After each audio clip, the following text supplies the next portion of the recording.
Welcome students. Perimeter and area గురించి ఈరోజు క్లాస్లో తెలుసుకుందాం. So today we are going to discuss about perimeter and area. Here we have two terms, perimeter and area. Perimeter and area. In తెలుగులో వీటిని చుట్టుకొలత,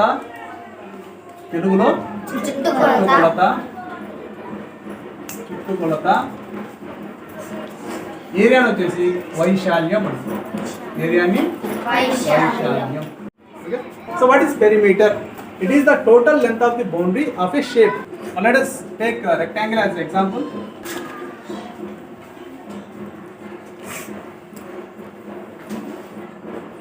Okay, and here the same shape.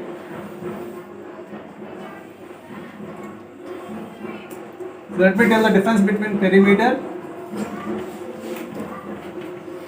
and area. So perimeter and area అంటే రెండింటికి difference చెప్తాను నేను. So perimeter means the total length of the boundary of the object, boundary of the shape. Okay, so the shape which we are having is rectangle. Okay, and here the shape is also rectangle. So perimeter means it is the total length of the boundary. Okay, ఇదంతా boundary అంటాం కదా. తెలుగులో అయితే ఇంకా ఈజీగా, తెలుగులో సింపుల్గా ఉంటే చుట్టుకొలత అంటాం. ఓకే, సో పేరులోనే ఉంది చుట్టుకొలత అని. పేర్లు ఏముంది? చుట్టుకొలత. సో చుట్టుకొలత అంటే nothing but perimeter. Okay, so మనం ఇక్కడ ఉన్నాం అనుకుంటే ఇక్కడ నుంచి ఈ లెంత్, ఇక్కడ నుంచి ఈ లెంత్, ఇక్కడ నుంచి ఈ లెంత్, ఇక్కడ ఈ లెంత్, ఈ టోటల్ లెంత్ మొత్తాన్ని కూడా పెరిమీటర్ అంటారు. టోటల్ లెంత్ మొత్తాన్ని కూడా పెరిమీటర్ అంటారు. For example, any rectangle is represented by length and breadth. So rectangle మనం మెన్షన్ చేయాలి అంటే, ఓ రెక్టాంగిల్కి మనం పేరు పెట్టాలి అంటే దాని లెంత్, దాని బ్రెడ్త్ ఉండాలి. ఓకే, ఫర్ ఎగ్జాంపుల్ ఇది ఒక 10 సెంటీమీటర్స్ ఉంది, లెంత్ ఒక 10 సెంటీమీటర్స్ ఉంది, బ్రెడ్త్ ఒక 5 సెంటీమీటర్స్ ఉంది అనుకుంటే, లెంత్ ఒక 5 సెంటీమీటర్స్ ఉంది, బ్రెడ్త్ ఒక లెంత్ ఒక 10 సెంటీమీటర్స్ ఉంది, బ్రెడ్త్ ఒక 5 సెంటీమీటర్స్ ఉంది అనుకుంటే, దాన్ని పెరిమీటర్ మనం క్యాలిక్యులేట్ చేయాలంటే సో ఇక్కడ ఎంతైతే లెంత్ ఉందో ఇక్కడ కూడా అదే లెంత్ ఉంటుంది కదా rectangle.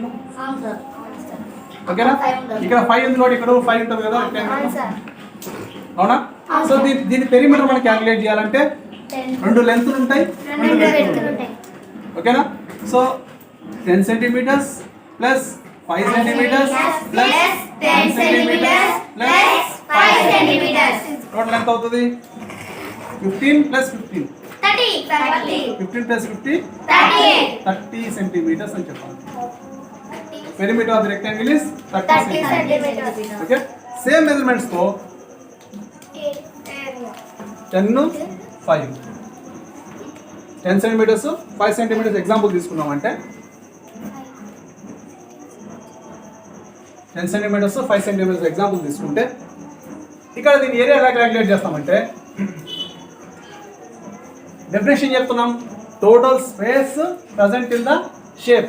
Total space present in the shape. So చుట్టుకొలత అని చెప్తే, పెరిమీటర్ చుట్టుకొలత అని చెప్తే, వైశాల్యం ఏం చెప్తుంది అంటే, ఏరియా ఏం చెప్తుంది అంటే the space, total space present in the shape. ఇదంతా షేప్, ఈ ప్లేస్ అంత ఉంది కదా, దీని లోపల ఉన్న స్పేస్ అంతా, ఈ షేప్ లోపల ఉన్న స్పేస్ అంతా వచ్చేసి ఏరియా అంటాం. ఓకేనా, ఈ స్పేస్ అంతా వచ్చేసి ఏరియా. సో దాని ఏరియాని ఎలా క్యాలిక్యులేట్ చేస్తామంటే, జనరల్గా ఇప్పుడు యూనిట్స్ ఏమున్నాయి, ఇక్కడ యూనిట్స్ ఏమున్నాయి నాన్న? 10 and 5 కదా. ఓకే, సెంటీమీటర్స్ కదా. ఓకే, ఇక్కడ మనం ఈ షేప్లో ఏం చేసుకోవచ్చు అంటే, ఈ షేప్లో ఏం చేసుకోవాలంటే 10 సెంటీమీటర్స్ కదా. ఓకే, ఒక్కొక్క సెంటీమీటర్ వచ్చేటట్టు డివైడ్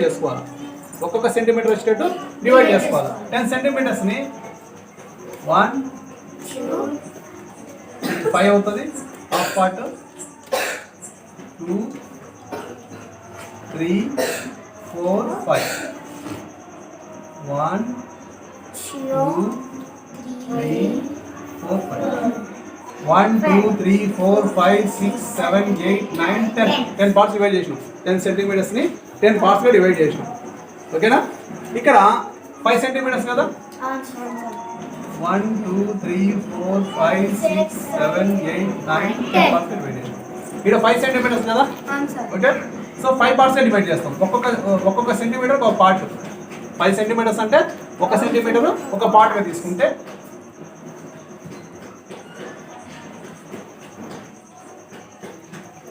2, 3, 4 and 5.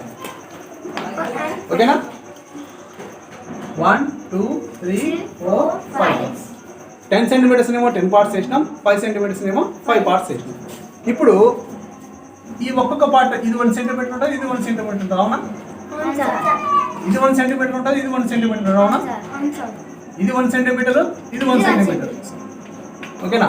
సో ఈ 1 సెంటీమీటర్ని 1 స్క్వేర్ సెంటీమీటర్ అంటాం. 1 స్క్వేర్ సెంటీమీటర్ దీన్ని ఎలా రాస్తామంటే 1 సెంటీమీటర్ స్క్వేర్ అని రాస్తాం.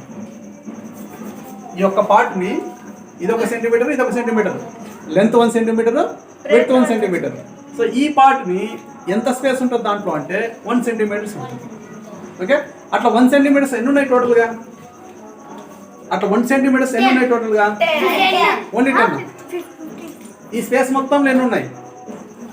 1, 2, 3, 4, 5, 6, 7, 8, 9, 10, 11, 12, 13, 14, 15, 16, 17, 18, 19, 20, 21, 22, 23, 24, 25, 26, 27, 28, 29, 30, 31, 32, 33, 34, 35, 36, 37, 38, 39, 40, 41, 42, 43, 44, 45, 46, 47, 48, 49, 50.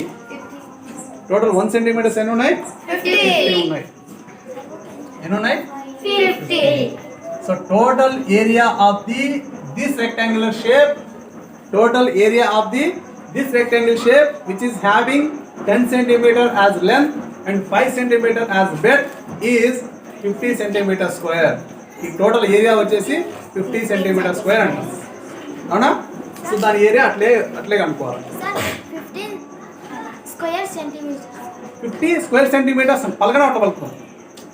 50 స్క్వేర్ సెంటీమీటర్స్ అని పలుకోవచ్చు, లేదా 50 సెంటీమీటర్ స్క్వేర్ అనొచ్చు. Centimetre square.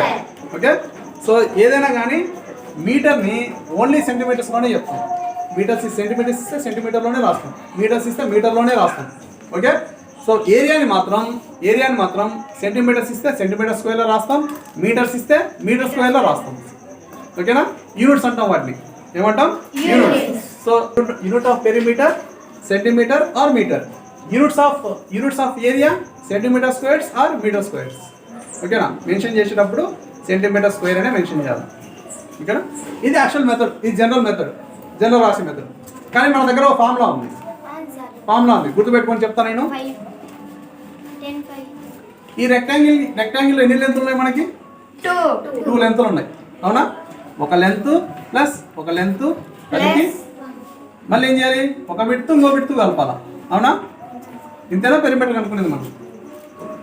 లెంత్ ఇది కలపాలా, ఇది ప్లస్ ఇది ప్లస్ ఇది ప్లస్ ఇది, length plus breadth plus length plus breadth. 2 లెంత్లు ఉన్నాయి, 2 లెంత్లు ప్లస్ 2 బ్రెడ్త్లు ఉన్నాయి, 2 బ్రెడ్త్లు.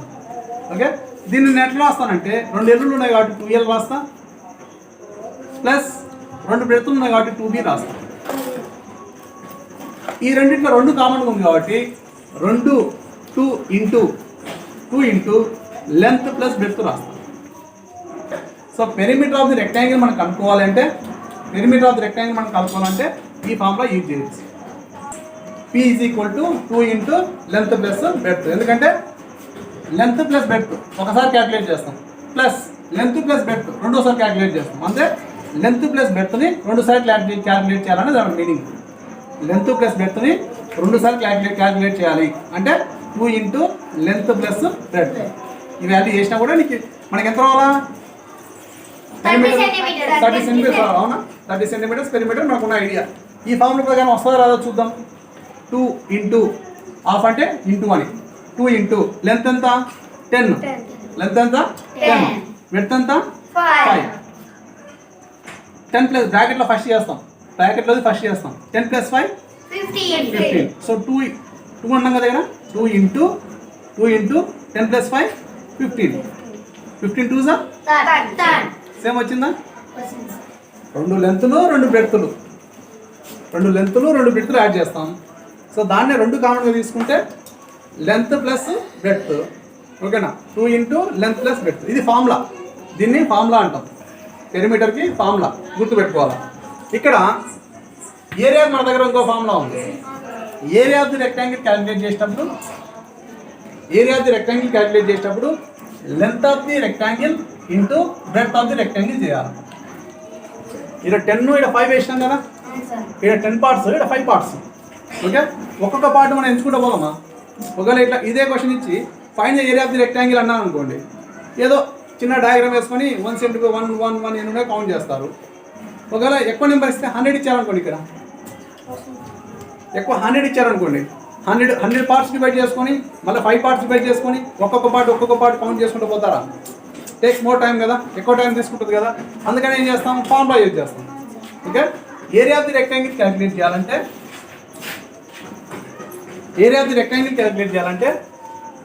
లెంత్ ఇంటూ బ్రెడ్త్ అయ్యాలా.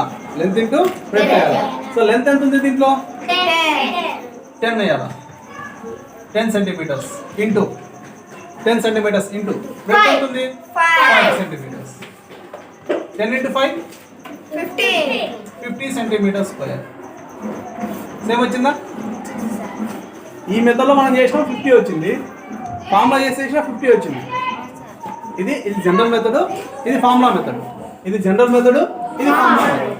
సో ఫార్ములా చూసుకుంటే ఆన్సర్ ఫాస్ట్ వస్తుంది.